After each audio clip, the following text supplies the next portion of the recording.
Classmates, in this lecture, we will study another trade protection theory, foreign trade multiplier theory. We will focus on the following issues. First, background. Second, basic views.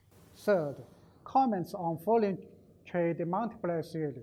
First, background for foreign trade multiplier theory. The theory of foreign trade multiplier refers to Keynesian international trade theory put forward in the 1930s. It attempts to link foreign trade with employment theory and illustrate the importance of trade protection from perspective of increasing employment and raising national income. Keynes is the most famous British economist in the world, the founder of Keynesianism. The world economic system has undergone tremendous changes during the Keynesian life, especially the outbreak of the unprecedented severe economic crisis from 1929 to 1933. The capitalist economy replaced the free competition with monopoly, and the world market problem were further sharpened. There existed massive product surplus and unemployed workers. Countries successively gave up the free trade policy, changed to pursue the trade policy of protection, and strengthened the state power and the government intervention. In this context, Keynes' economic position has also changed from the original support for free trade to endorsement of trade protection, and actively provide a theoretical basis for it. In 1936, Keynes published his masterpiece, The General Theory of Employment, Interest, and Money. He spearheaded a revolution in economic thinking, challenging the idea of neoclassical economics, which held that free market would automatically provide full employment, as long as workers are flexible in their wage demands. He argued that aggregate demand, or total spending in the economy, determined the overall level of economic activity, and that inadequate aggregate demand could lead to prolonged periods of high employment rate. Keynes advocated the use of fiscal and monetary policy to decrease the adverse effects of economic recession and depressions.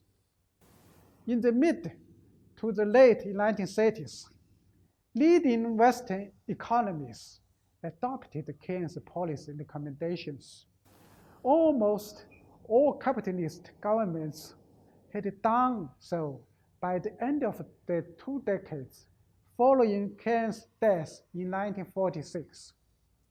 Keynes' influence started to wane in the 1970s, partly as a result of the stagflation that plagued the Anglo-American economies during that decade, and partly because of criticism of Keynesian policy by Milton Friedman and other monetarists. However, the advent of the global financial crisis of 2007 and 2008 sparked resurgence in Keynesian thoughts.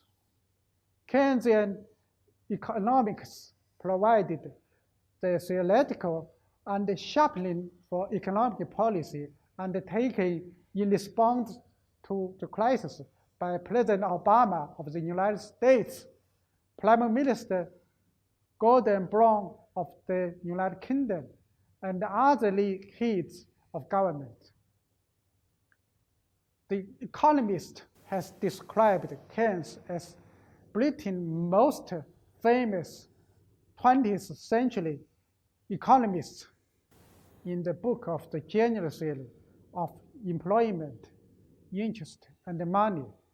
Keynes also criticized the theory of free trade. He evaluated some of the mercantilist policies. Keynes and his followers put forward a series of theoretical claims on the protection of trade, the core of which is the foreign trade multiplier theory. Second, basic views. The theory of foreign trade multiplier was proposed by Keynes and followers, Mark Loop and Howard, on the basis of Keynes' principle of domestic investment multiplier. Keynes believed that the increased investment has a multiplier effect on national income. That is, the increase in national income caused by investment is several times of the increase in investment. If delta Y is used to indicate an increase in national income, K is a multiplier, and the delta I is an increase in investment, then delta Y equals K delta I, and K exceeds 1. The increase in national income is a multiple of investment increase because new investment will increase demand for production resources, which in turn will result in an increase in the income of people engaged in the production. The increase in income will further lead to an increase in demand for consumer goods, which will also lead to an increase in income of the people engaged in production of consumer goods. In this way, the increase in national income is equal to several times the increase in investment. The magnitude of the multiplier is determined by marginal propensity to consume. For another point of view, the factor affecting the magnitude of multiplier is the proportion of new income used for savings, that is, marginal propensity to save. The magnitude of multiplier is the inverse proportional to the marginal propensity to sell.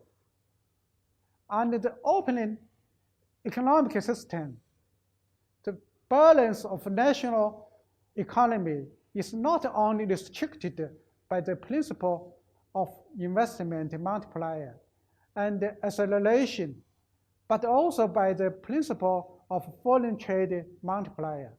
On the basis of the principle domestic investment multiplier, Mark Loop and Howard believe that a country's export, like domestic investment, belong to injection and have a multiplier effect on employment and national income, while a country exports, like domestic saving, belong to leakage and have a multiplier effect on employment and national income.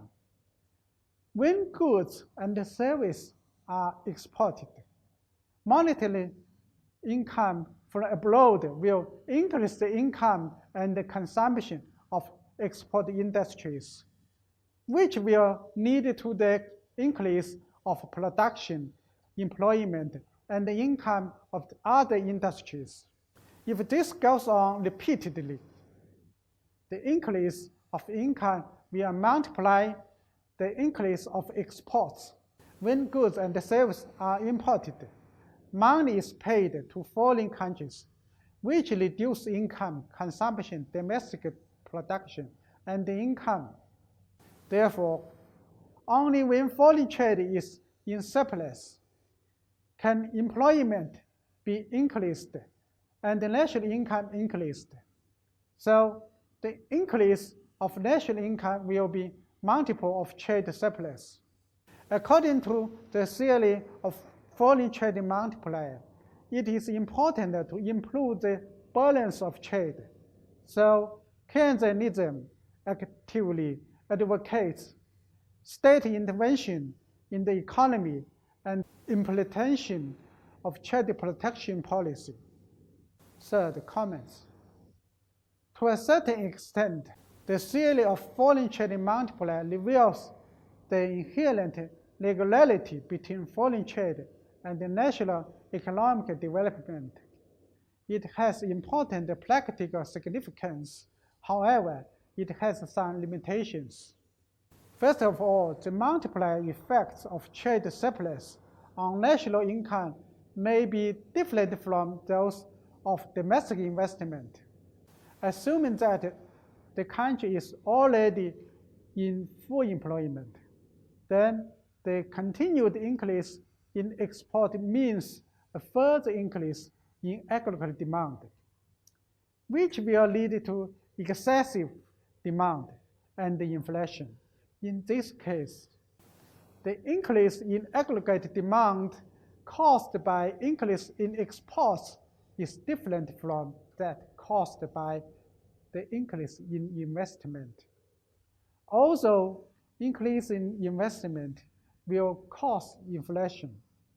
After a period of time, new production capacity will be formed, and the supply will increase, thus offsetting excessive demand to some extent. However, the excess demand generated by exports does not in itself generate productive capacity, but only causes inflation. Therefore, when domestic employment is at full capacity, the expansion of exports should be accompanied by corresponding increase in imports to avoid excessive demand-induced inflation. Second, from the point of view of world markets, exports cannot continue to increase unless the prices of exports are reduced. Assuming all other conditions remain unchanged. However, if the price of export goods is lowered, private companies will be reluctant to expand production due to falling profit margins. Therefore, the multiplier's effect of foreign trade can only be exerted under the condition that the total import value of the world increases. That is to say, only when the total import value of the world increases can a country continuously expand its exports and increase its national income and the domestic employment through exports. Third, it fails to incorporate economic repercussion of this mercantilism action. When these repercussions are taken into account, the end result may be no improvement in the trade balance. Usually, one country's trade balance is another trade deficit.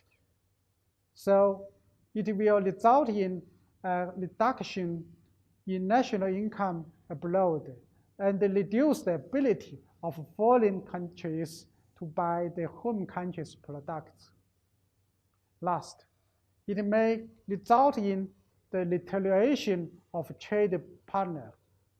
It is undeniable that foreign trade surplus can increase national income and increase employment under certain conditions. However, in order to pursue trade surplus, and implement the reward and the restriction policy without restrict, it will inevitably lead to the prevalence of tariff and the non-tariff barrier, even resulting in various trade wars, thus hindering the development of entire international trade. That's all for this lecture. Thanks for your joining. See you next time.